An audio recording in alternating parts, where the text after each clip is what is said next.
In the early 14th century, for example, Ibn Battuta. Anybody hear of Ibn Battuta before? Cool world explorer.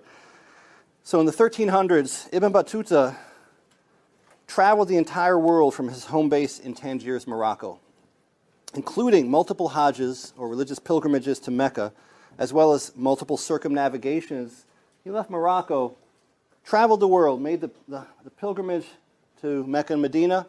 He also traveled through West Africa several times, across the Sahara on camels.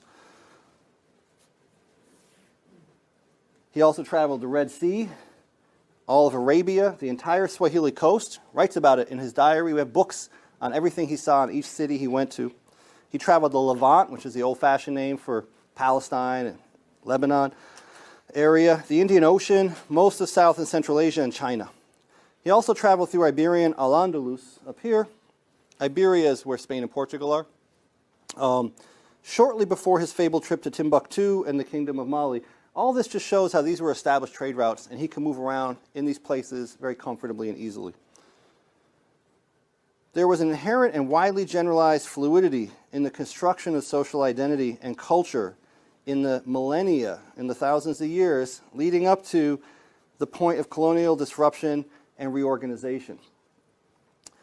This idea about identity is important to me. This fluidity of identity is what allowed travelers like Benjamin of Tudela or Ibn Battuta or thousands of others like Marco Polo, who were involved in commerce, trade, production, and knowledge, and myriad other interchanges, to negotiate their identities and occupy multiple layers and cultural inflections simultaneously. So you didn't have to pick one identity. You could be a Muslim, you could be a Moor, you could be a Jew and you could be a Moor. You could be a North African but show up in the Middle East and have a local identity while you were there. And people's senses of identities where they could be in multiple places. This is what allows somebody from North Africa to travel the world and to be safe the entire time he was traveling, carrying, money and other forms of wealth with him, or in other cases her, and to travel this whole system, to set up trade relationships, even to borrow money, to pay off debts a year or two later. Like, this was a very complex system.